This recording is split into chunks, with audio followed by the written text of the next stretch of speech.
Dad, you gotta come look at this.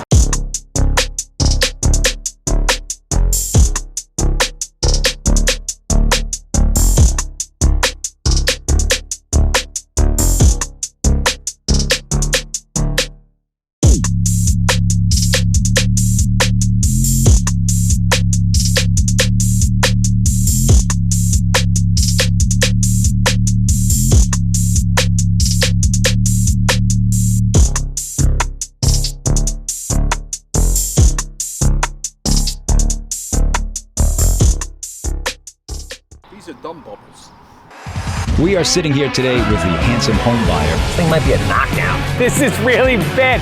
You look like you've been working out a little bit. This is literally as bad as it gets. This is the worst house in over 400 houses that we've done. Outside's better than the inside. It's got a new roof though. Gracias, muchachos. And there's roaches.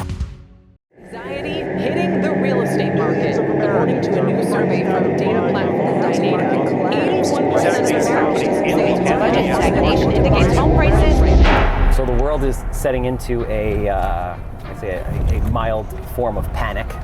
Interest rates are up. Will they continue to go up?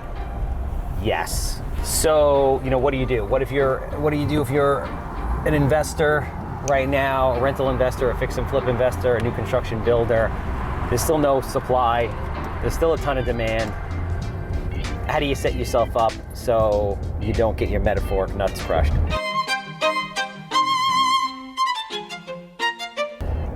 With that said, it's definitely not a 2008 scenario. Very, very, very, very different. Banks had different lending guidelines. They weren't lending to anybody with a pulse, in some cases not. They weren't lending 110% of the purchase price. People have skin in the game. Values have gone up. But over the next 2 years that this cools off, we'll probably lose 15% of value. But that doesn't mean that you still can't make money flipping houses on the downturn, because guess what? People need houses regardless. So what does that mean if you're buying houses right now? If you're a fix and flip investor in the game right now, you want to unload anything that goes out long. You want to unload anything that goes out long and be buying stuff that's more short term. As far as the purchase prices, if something's selling for $500,000 today, I would make an offer as if that same house was selling for $450,000 in 6 months. I would take a full 10% off my after repair value and anticipation. Listen, if it doesn't go down that much, you're ahead of the game. If it goes down that or a little more, at least you're not going to get crushed and you're right on target. Now you're going to start losing deals in the short term. That's going to happen, unavoidable, but it's okay. Listen, get lean, scale back, tighten up on the overhead, things like that.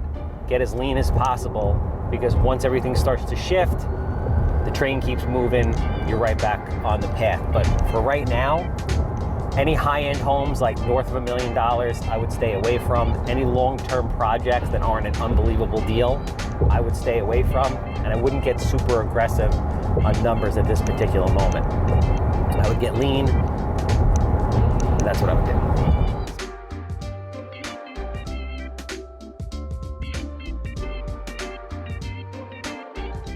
Got the electrical crew here, putting in the switches. Oh, look at that. 3D printing house is absolutely insane. SQ4D is crushing it. They've had their most productive days so far this week. We got into the groove. We printed 2 feet on, let's say yesterday we printed like 18 inches. We printed 2 feet on Friday last week. And they're cranking it out right now. We're about 5 feet away, because we're doing 9-foot ceilings, from being completely done with the printed portion of the house. So,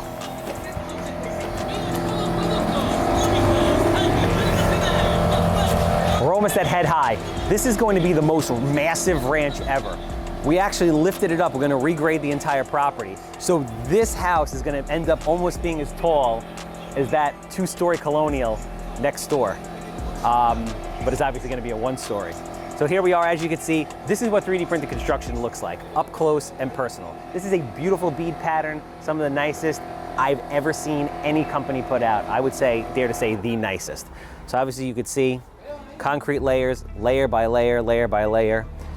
Like I said the other day, yesterday we did 18 inches, last week we did 2 feet, and we are about 4 feet away, I believe, from hitting the 9-foot mark and being done. But obviously you could see, I like it. I like the line look myself, but it's very versatile. You can do a lot of different things. You could put siding over it if you want. You could put a stucco on it if you want. You could just paint it. Really, the sky's the limit. But it's faster, it's cheaper, and it is built like a literal brick shit house. As soon as this project's done, they're gonna go back and finish the development of machine number 2, which is guaranteed to dominate and take over the world. Machine 1 is best in the business right now. Machine 2 is just gonna be in the stratosphere. What do you think? Impressive. Sick, right? Yeah. Selby, you like it? You like it? It's different, right? I love that hat. I had a bunch of those hats. Yeah, I had to pull the rice patty hat. Today's not bad, but when it's hot out, earlier it was. It's brutal. It was sunny. It was hot. Not a lot of cracking. This looks crazy. We've got the 25 lot subdivision that we're still working on that's still going through approvals, albeit not at the best time, but it's still going to be a really good deal, and a lot can be done there, either from a rental standpoint or from a build and sell standpoint. So it's an exciting time. It's an exciting time to be alive.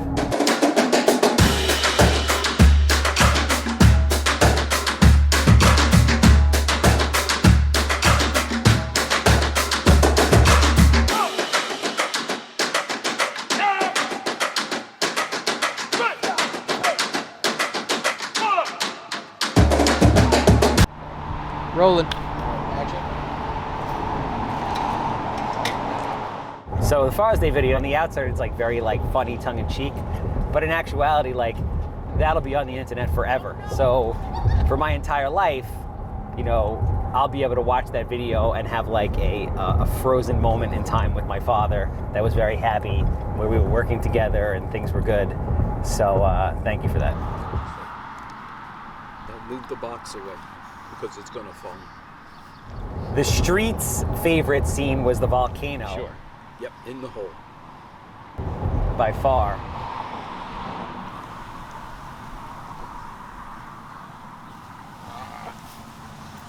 You did it. Did you and him ever actually do any of that stuff? Yeah, I mean, we played the catch stuff. We never built a diorama volcano. We never blew bubbles. We did play baseball, yeah. I'm sure we had like picnics on the beach and stuff like that, but never during the workday. no, never during the workday, no. That was a first. This guy's dumb.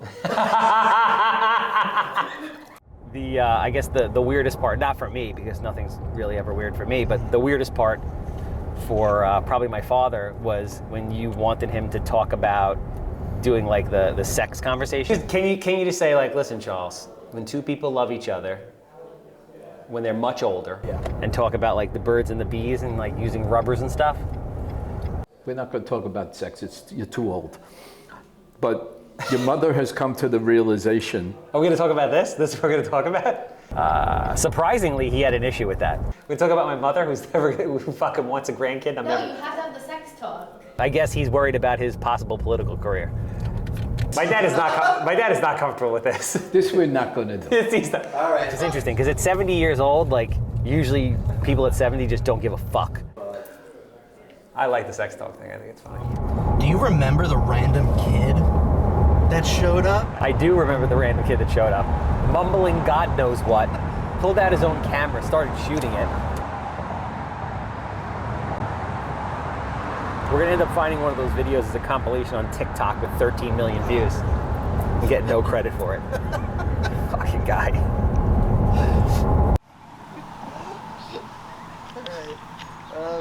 Alright, let's get a close-up of the hole as I am prone to view.